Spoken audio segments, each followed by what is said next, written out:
Porque tú aquí lo que estás diciendo es que la razón de la caída de Pablo Casado es intentar hacerlo bien, y yo te digo más bien, la razón por la que él intentaría denunciar ese escándalo de corrupción no es porque crea que la corrupción debe ser depurada, sino porque quiere acabar con Díaz Ayuso, que es diferente. Bienvenidos a la Gaceta de Cristal un día más, y hoy tenemos con nosotros a Pablo Simón Cosano. ¿Qué tal, Pablo? ¿Cómo estás? Hola, ¿qué tal? ¿Cómo estás? Para quien no lo conozca, Pablo es un politólogo, también tertuliano de La Sexta, Televisión Española, y de varios sitios, también Cadena SER, columnista del País. Y nosotros solemos utilizar la primera pregunta siempre para que la persona con la que charlamos nos diga quién es Pablo. ¿Cómo te consideras tú a ti mismo? ¿Quién soy yo? Es una pregunta que no tiene mucho sentido, ¿no? Y de hecho, lo que yo pienso de mí mismo a lo mejor es lo que menos sentido tiene de todo. No, yo... ¿Quién soy? Yo ya me habéis descrito hace un segundo, es decir, hay en mi descripción cosas con las que no estoy para nada de acuerdo, por ejemplo el hecho de que me hayas llamado tertuliano, lo cual probablemente ya dice algo de mí, que es que no soporto en realidad las tertulias aunque participe en ellas, lo cual es una curiosa paradoja, pero yo soy un académico. Yo soy académico, yo soy por lo tanto doctor en ciencias políticas, lo que me define es mi curiosidad y mis ganas de saber y de entender la política. Yo creo que esos son los rasgos que más me definen, más que el hecho de que coyunturalmente pueda estar en determinados sitios emitiendo mi juicio. Esas ganas de saber también te han llevado a enseñar un poco, y aparte de ser profesor de aquí de la Carlos III, eres escritor. Háblanos un poquito sobre tus libros, por ejemplo, El Príncipe Moderno, que es un libro que hemos estado investigando un poquito y nos ha llamado mucho la atención. Bueno, supongo que esto lo hacemos todos los académicos, ¿no? Una parte de nuestro trabajo es investigar y escribir, pero en ocasiones echamos en falta, o yo echo en falta, y digamos también un esfuerzo por tratar de divulgar.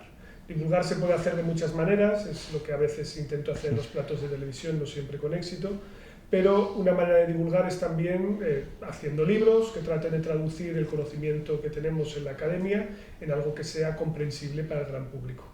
Y ese es un poco el ánimo del Príncipe Moderno. El Príncipe Moderno, que es el primer libro que escribo en solitario, había escrito otros libros con Politicón, La Urna Rota, habíamos escrito El Muro Invisible. En este caso concreto, básicamente lo que intento es pues, hacer una especie de manual, una especie de caja de herramientas sobre cuál es el devenir de la política en tiempos contemporáneos. Una explicación general de qué es un sistema parlamentario, cómo votamos, por qué los partidos verdes o de extrema derecha están en auge. Y posteriormente, aunque salió un poco más inadvertido por el contexto en el que estaba, en 2020 escribí también Corona, Política en tiempos de pandemia, que lo que intentaba era tratar de extraer lecciones políticas a propósito de la gestión de desastres como el que vivimos con la COVID-19. Supongo que al ritmo que vamos pues habrá que sacar un tercer libro que vaya sobre cómo gestionar el holocausto nuclear de una tercera guerra mundial, esperemos que no haga falta, pero bueno, básicamente el ánimo de escribir libros es eso, divulgar e intentar acercar al gran público las cuestiones que tratamos en la ciencia política. Has sacado muchos temas que luego vamos a empezar a tratar como holocausto, política verde como Vox, pero antes de llegar hasta ese tema queremos conocerte un poco más también a ti. ¿Cómo nace esa pasión por la política? ¿En qué momento decides la política es lo mío? Si tuviera que elegir un momento, yo creo que sería hacia, digamos que cuando tenía más o menos 14, 15 años, antes de entrar en el bachillerato. Yo era muy aficionado a la historia, a mí siempre me ha gustado mucho la historia y con el tiempo fui descubriendo que lo que más me gustaba de la historia era la política que había en la historia, es decir, me interesaba mucho pues no sé, el devenir de los estados, me interesaba la política y las intrigas, me interesaba a partir del siglo XIX pues el auge de los movimientos sociales y también de los procesos de protesta, las grandes ideologías. Esos elementos me fueron incentivando el interés y a partir de lecturas que fui haciendo de la historia pues llegué a la conclusión de que realmente no era la historia lo que me interesaba, sino la política en sí misma. Y hasta cierto punto la historia tiene una capacidad que es que nos da muchas observaciones para entender la situación política actual. Es decir, que en el fondo la historia es política contemporánea repetida muchas veces y eso nos permitía, pues bueno, o me permitía a mí aproximarme a los tiempos presentes con una perspectiva más amplia. Así que es más o menos desde entonces, hacia el bachillerato, cuando empiezo a gustarme esto y entro en ciencias políticas un poco sin saber qué es. Yo creo que sí, yo creo que reflexionamos mucho sobre cuál es la próxima canción de Spotify que vamos a poner, pero cuando hay una carrera en la que vamos a entrar, pues lo hacemos un poco al tuntún, influidos muchas veces de manera indirecta sin darnos cuenta, pues por amigos, por cosas que hemos leído, incluso por nuestros padres, porque bueno, nos metemos y nos metemos, ¿no? Y yo tuve la suerte de acertar. Yo tuve la suerte de que me metí en una carrera que me gustó mucho y por eso he profundizado en ella. Has hablado que la historia realmente es la repetición de la política actual. También queremos tirar por ahí y queremos conocer tu opinión sobre la política actual de España, es decir, la democracia en la que vivimos, cómo se vive, si realmente crees que es útil y qué cambiarías de ella. La verdad es que me hacéis unas preguntas que son difíciles todas. No tiene mucho sentido emitir un juicio, creo, general sobre la política, porque a la hora de la verdad, hablar a grandes rasgos de ella, sobre todo en el contexto en el que estamos ahora, pues probablemente sea osado e injusto. Yo creo que la política es algo consustancial al ser humano, que existe, existirá siempre, que la política es algo que es y que va de la gestión de lo público, luego inevitablemente tiene consigo un impulso transformador. La política es algo que ayuda a que la gente pueda vivir mejor o peor sus proyectos de vida. Y la política contemporánea en España, pues en el fondo es el síntoma, creo yo, de que estamos ya en una democracia madura y consolidada. Ningún problema que vemos en la democracia española es un problema que no haya en otros países. Polarización, volatilidad, fragmentación, auge de partidos de extrema derecha, dificultades para gestionar temas territoriales, qué hacemos con la desigualdad, qué hacemos con los nuevos derechos, cuál es nuestro papel en el mundo, dónde se van a colocar nuestros valores respecto al auge de China o de otros países. Bueno, todos esos dilemas son dilemas que tienen todas las sociedades occidentales. Luego, en el fondo, más allá de los líderes concretos, más allá de los partidos específicos, la política española es la propia de una democracia, creo ya, consolidada, con todos los retos y dificultades que eso entraña, por supuesto. Me gustaría rescatar que hemos hablado antes de tu papel, el intento que haces de divulgar en la televisión, y quiero llevarlo a la prensa, ya que eres columnista en El País, y me gustaría saber cómo empiezas a trabajar con ellos, cuál es tu relación actual y qué diferencia ese medio de la televisión, por ejemplo. Bueno, yo comienzo a escribir en prensa en el Diario de La Rioja hace ya muchos años, estamos hablando del año 2006 aproximadamente, 2006-2007. Simplemente les mandaba de vez en cuando columnas o les mandaba tribunas más bien de opinión. Como no tenían mucha demanda, evidentemente es un diario de provincias, pues yo ahí podía tranquilamente contar cosas o explayarme sobre cuestiones, ¿no? Pero esto lo hacía en paralelo a otra cosa que en mi tiempo libre le dedicábamos bastante esfuerzo, que eran los blogs. Los blogs era un momento en el que estaban en ebullición, ya sabéis que esto es cíclico, los blogs nacen, mueren, ahora está de moda el podcast, bueno, esto va variando. Y en ese contexto nos dedicábamos con un grupo de conocidos, amigos, luego terminamos conformando Politicón, a escribir sobre temas de actualidad, pero temas también de ciencia política, traducir papers, cosas que nos gustaba y hacíamos en nuestro tiempo libre. Entonces hubo un salto cualitativo cuando en el año 2014 escribimos nuestro primer libro conjunto, La urna rota, y en el fondo el soporte físico de un libro es algo que te da presencia, porque tienes que hacer la promoción del libro y entonces esto te hace acudir a radios, te hace que haya una puerta de entrada a veces a teles o también a casos como el del diario El País, que es donde escribo de manera regular. En ese contexto, año 2014-2015, yo regreso a España y aquí es cuando el director de opinión del País, en ese momento, José Ignacio Torreblanca, pues me da una oportunidad de escribir una columna con una cierta periodicidad, más allá de las tribunas que en ocasiones mandaba. De hecho, hay una anécdota curiosa aquí, que yo había mandado tribunas antes al País, pero me las habían rechazado, ¿vale? Esto lo digo para por si alguien que nos está escuchando o viendo, pues dice, es que me han rechazado. Bueno, pues lo han hecho a todo el mundo y no pasa nada, ¿vale? Se vuelve a intentar y se vuelve a probar y habrá un momento en el que el muro ceda o ceda tu cabeza, uno de los dos. Bueno, hay que hacerlo y ya está. Y bueno, recogí esa columna, al principio era con una periodicidad de más o menos un mes y ahora estoy en quincenal. Alguna vez me han comentado la posibilidad de pasar a una columna semanal, pero yo es que no tengo tantas ideas. Lo digo con honestidad, ya me sudo mucho ya para hacer una columna quincenal y aportar algo, intentar algo que sea que no sea solo coyuntura inmediata, sino que intente coger un poco de volada, pues eso, quitando algún encargo concreto, que a veces también me dicen, oye, ¿podrías tenernos para mañana una urgente sobre el gobierno que se acaba de formar entre PP y Vox? Escríbenos algo rápido. Bueno, pues eso lo puedo hacer, ¿no? Puedo ser a veces reactivo, pero si no, pues cada 15 días tengo espacio para intentar empujar mis temas. Y yo creo que eso es algo valioso porque, a diferencia de otros medios, volviendo a tu pregunta, tú controlas totalmente el mensaje. Claro. Es decir, aquí no hay nadie que te corte, no hay filtros, no hay un control de la agenda. La gente se cree que existe en la prensa escrita censura, es totalmente falso. Es decir, al menos mi experiencia personal es que siempre ha habido total autonomía en los temas, en el enfoque que quieres dar y en cómo hacerlo. Hay gente que diría, bueno, te han cogido como columnista porque saben que no vas a decir nada que vaya en contra de la línea de la que tú tienes, o sea que ha habido una selección ex ante. Digo, por supuesto que sí. Es decir, por eso los medios son plurales y hay columnistas en todos los sitios de todo tipo, ¿no? Y evidentemente pues yo suelo escribir en medios en los que mi línea editorial o mi pensamiento pues no está tan alejado, por eso me dejan escribir ahí, si no me mandarían a otros. Pero incluso eso, incluso así, pues tú puedes estar muy tranquilo porque yo, al menos en mi experiencia personal, nunca he tenido ningún problema y ya te digo, lo hago con total libertad y controlando el mensaje.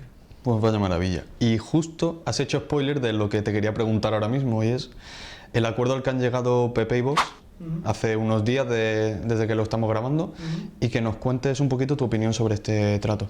Digamos que hay diferentes disciplinas, ¿no?, que se estudiaban antiguamente, sobre todo en las academias clásicas. Estaba la oratoria, la retórica, estaba la escritura y luego estaba la aritmética y la física. Y es indudable de que la aritmética parlamentaria es la que es, y luego podemos hacer juegos retóricos, pero los números son tozudos. Y tras el fiasco de la repetición electoral de Castilla y León, porque fue un fiasco en términos de cuál era el objetivo que tenían sus promotores, sobre eso hay que verlo, no mejoraron se convirtió en primera fuerza el Partido Popular, pero lo hizo perdiendo 50.000 votos y va en una victoria muy pírrica respecto al Partido Socialista. Solo había en el fondo tres opciones posibles. La primera era que el PSOE se abstuviera para dejar gobernar al Partido Popular. Esto yo creo que era muy poco probable, porque a efectos prácticos suponía que el PSOE dejara de ser la oposición, el PP luego podría buscar a Vox en el Parlamento para seguir gobernando, aunque estuviera en minoría, y además la lógica del cordón sanitario no aplica, porque en el fondo ya hemos visto que el Partido Popular pues no está en esa lógica, sino que estamos ya todos en esta dinámica de bloques. Las izquierdas con las izquierdas, la derecha con la derecha, y por lo tanto la normalización de Vox como un actor más. Bien, por lo tanto el PSOE no se iba a abstener de ninguna manera. Segunda opción, una repetición electoral. La repetición electoral era muy poco probable, precisamente porque la victoria de Mañueco había sido por la mínima y el PP acababa de implosionar en 1000 pedazos y está por lo tanto muy débil las encuestas. Para efectos prácticos, Vox podía incluso mejorar los resultados en la siguiente elección, incluso el PP perder la primacía y tener que volver a pasar por debajo del futbolín y darle la coalición. Por lo tanto, solo quedaba la tercera opción, que es un acuerdo con Vox. El acuerdo con Vox podía ser bien parlamentario, bien de coalición. Vox dijo a las claras que quería entrar en el gobierno de coalición. Y era muy poco probable que se apeara de esa posición, porque a efectos prácticos entrar en el gobierno de coalición ahora para Vox en Castilla y León solo tiene ventajas. Solo tiene ventajas porque le normaliza como un actor más y señaliza que votar a Vox no tiene que dar miedo a la gente de derechas porque dará gobiernos al PP, luego esto no es un problema, es un actor legítimo más dentro del juego. Además, le permite sentar un precedente, que es decir, si hemos entrado aquí, pues ya podemos entrar también en Andalucía, podemos entrar en todas las regiones y podemos entrar en el gobierno de España, por lo tanto podemos entrar en todos los ejecutivos que queramos. En un contexto en el que además el desgaste está lejano porque ahora mismo Vox tiene buenos resultados en términos de opinión pública y en los sondeos. Luego, si hay desgaste por la gestión se verá más adelante, no a corto plazo, es el momento en el que hay que entrar. Por eso, digamos que el manualillo del gobierno de coalición te dice que cuando entres a formarlo, que sea porque has sacado buenos resultados en la elección anterior, es decir, entrar con inercia para esquivar ese desgaste, no a la baja. Y cuarto elemento que para mí también es fundamental, Vox ahora gana una serie de consejerías, todavía no sabemos a día de hoy cuáles, pero si yo me tuviera que hacer una apuesta, y esto es lo típico que es un poco arriesgado porque luego la gente podrá comprobarlo, ¿no? Yo diría que tipo agricultura o consejería de familias o asuntos sociales le van a gustar. ¿Por qué? Porque esto le viene muy bien a Vox en términos de que aunque tú no manejes mucho presupuesto, porque realmente el bocado del león en términos de presupuesto es sanidad y educación, cualquier autonomía, ¿no? Aunque tú no manejes mucho presupuesto, te permite hacer guerras culturales y guerras simbólicas. Entonces, una consejería de familias que se pelee con las ONGs, una consejería de asuntos sociales que quite las subvenciones al movimiento feminista, una consejería de agricultores que salga a protestar porque el gobierno hace cosas en el campo y por lo tanto no protege a los cazadores y a los agricultores. Bueno, todos esos elementos son muy útiles para Vox. Son muy útiles para promover un avance en términos de su programa, pero también para ir más fuerte a las elecciones andaluzas y después a las nacionales. O sea que como solo tenía incentivos, como el PP estaba muy débil y como el pulso no era sostenible, yo creo que este es el resultado que, en fin, todos anticipábamos al 99%. Siguiendo con Vox, el crecimiento del partido desde hace años ya es muy diagonal, digámoslo así. Pero claro, ahora con todo el tema de la pandemia, con todo el tema feminismo, están todos temas tan radicales, por llamarlos de alguna forma, que Vox probablemente ahora esté en el pico más alto desde franquismo, podríamos decir, con tema ultraderecha y tema extremismo, ¿no? ¿Qué opinas tú acerca de todo esto y cómo crees que va a evolucionar? Bueno, vamos a ver. Lo primero que tenemos que entender es que el fenómeno de Vox no es un fenómeno desconectado de lo que ocurre en el conjunto de Europa. Los partidos de su familia, la que llamamos derecha populista radical, o si queréis nueva extrema derecha, están en torno al 15% de media. En algunos sitios con resultados tan exitosos como que en Italia ya la derecha tradicional no existe, de hecho solo hay 2 partidos de extrema derecha. En Francia también hay 2 partidos de extrema derecha y de hecho son los principales líderes de la oposición. En AfD perdió, pero los populares daneses o los populares en Países Bajos están fuertes, o por ejemplo en algunos sitios como Polonia y Hungría directamente gobierna.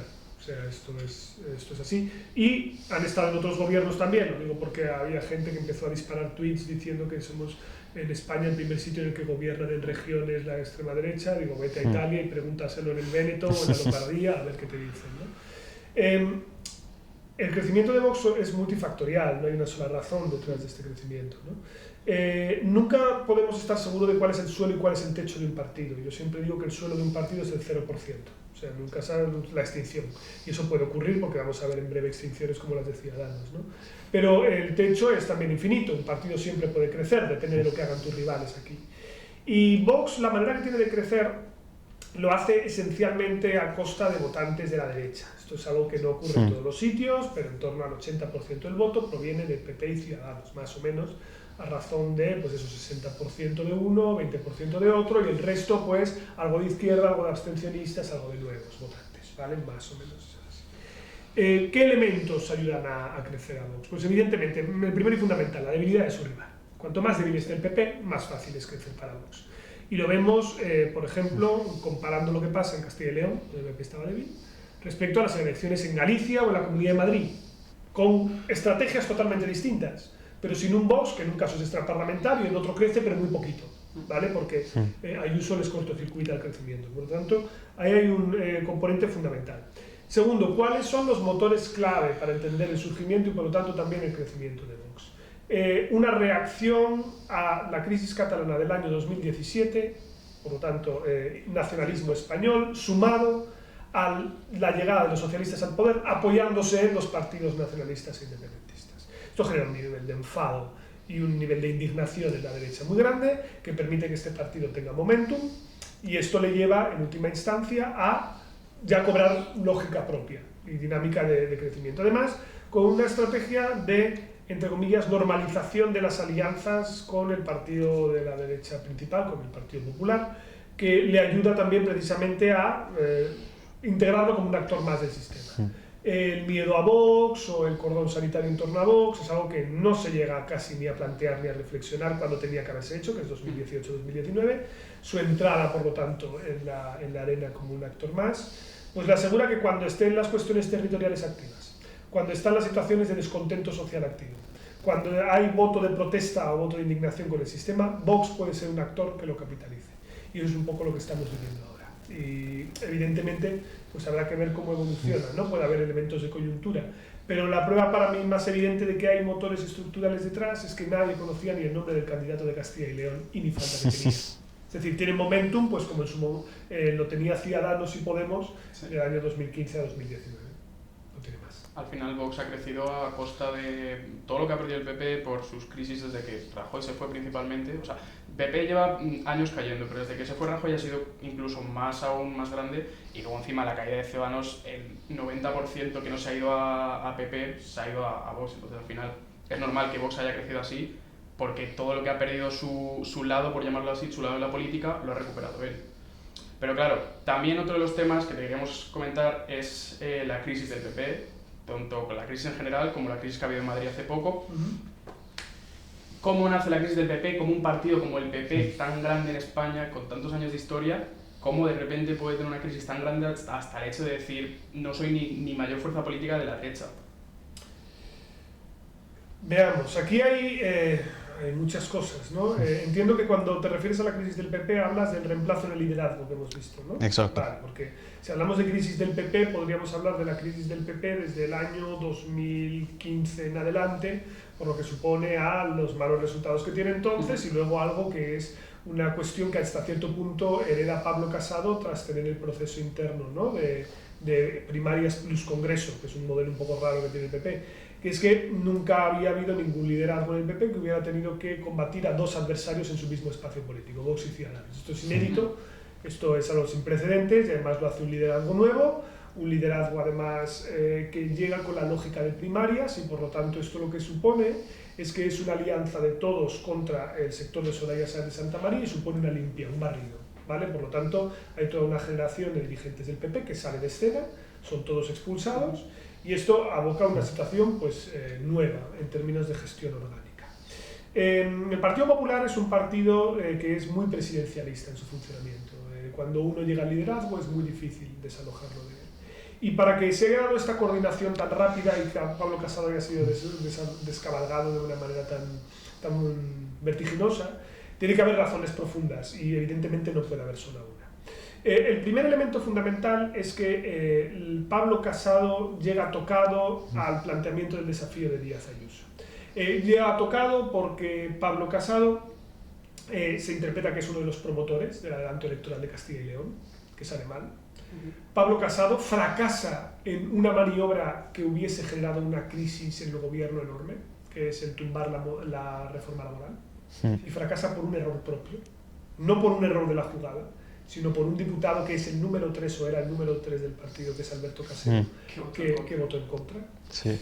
Pablo Casado, además, en su estrategia de oposición no es capaz de rentabilizar el viento de cola que le da Díaz Ayuso tras la elección del 4M de 2021, es decir, tras la Comunidad de Madrid hay una luna de miel para el PP en las encuestas, sube varios puntos, y sin embargo vemos que a medida va pasando el tiempo, va cayendo otra vez, y acabamos el año otra vez en empate técnico. Y con una situación además en la que el gobierno no estaba en posición fácil. Quiero recordar que el último trimestre del año pasado es en el que ya estábamos hablando de los precios de la luz y de lo incontrolable que es esa situación, ¿vale? Porque va todo tan rápido que a veces perdemos un poco la perspectiva. Entonces, Pablo Casado llega a una situación en la que ha fracasado recientemente en varios elementos que le colocan en una posición pues, que débil. Y esto además coincide con que el desgaste de su figura ya es algo notable y público. Lo es así porque si uno va a las encuestas del CIS, que son las únicas que tenemos públicas, 74% de los votantes del PSOE confían en Pedro Sánchez, pero solo un 38% confiaba en Pablo Casado. Bueno, si no confían ni tus propios votantes, evidentemente tienes un problema, ¿no? Bien, pues él llega en esa situación débil, en la que parecía que iba a empezar un ciclo muy virtuoso en el que ibas a ganar Andalucía y luego las autonómicas y ya empiezas con un traspiés, ¿no? Y empiezas tropezando. Entonces llega el desafío de Díaz Ayuso. Ese es otro fallo, ¿vale?, de carácter interno que comete Pablo Casado, que es dar la batalla en algo que no puedes ganar. Tras Díaz Ayuso haber consolidado su poder como presidenta de la Comunidad de Madrid con un resultado excepcional y no necesitando ni a Vox en el gobierno, era muy difícil ennegársele el control del PP madrileño. El PP madrileño es un aspecto fundamental porque quien controla el aparato orgánico controla las listas y controla su capacidad para repetir. La Dirección Nacional empieza un pulso con ella. Quiero recordar que Díaz Ayuso era una candidata improbable que colocó Pablo Casado al frente, ¿vale? Empieza un pulso con ella, pone por persona interpuesta a Almeida, luego lo quita, luego lío tremendo, y ella lanza el desafío diciendo que es que la estaban espiando y que tal. Claro, lanza el desafío en un contexto en el cual ella se pone un poco también la venda antes de la herida, ¿no? Que haya habido corrupción en el PP de Madrid es verosímil, porque es la historia del PP de Madrid de los últimos 20 años. Que ha habido espionaje dentro del PP de Madrid es verosímil, porque es que ha habido espionaje también dentro del PP de Madrid en el pasado. Ella, al salir antes que sus rivales y hacerlo públicamente con una confrontación, lo que consigue es blindar la idea de que cualquier escándalo de corrupción que salga son sus adversarios dentro del PP que le tienen envidia, que lo tratan de dejar. Exacto, por lo tanto, es una maniobra política astuta. Y ante esto, el liderazgo del PP tenía que reaccionar. Y en vez de reaccionar de manera inteligente, reacciona de manera estúpida. ¿Y por qué reacciona de manera estúpida? Porque quien saca la pistola para no disparar es un parguela, que dicen, ¿no? En el caso concreto de Teodoro García Egea, sale en una rueda de prensa y dice que abre un expediente disciplinario a Díaz Ayuso. Honestamente, ¿quién se lo cree? ¿Quién se cree que va a experimentar a la que dirige la comunidad autónoma que aporta más ingresos al Partido Popular en su conjunto? O sea, que ella coge mañana, se va y se lleva todo el partido con ella. Es impracticable, ¿verdad? Ante esa situación no tiene ningún sentido el enrocarse ahí. Tú podrías haber salido de otra manera. Pero lo que remata a Pablo Casado es cuando él va a dar una entrevista a la COPE y dice, no, mira, es que puede haber sido testaferro, es que no sé qué, es que hay un problema de corrupción, yo tenía que preguntar tal. Si tú sales en público a acusar de corrupción a alguien de tu propio partido, o lo tienes muy bien atado y lo puedes matar, o esa situación es insostenible. Y ese es el punto clave en el cual hay una coordinación de varones y llegan a la siguiente conclusión.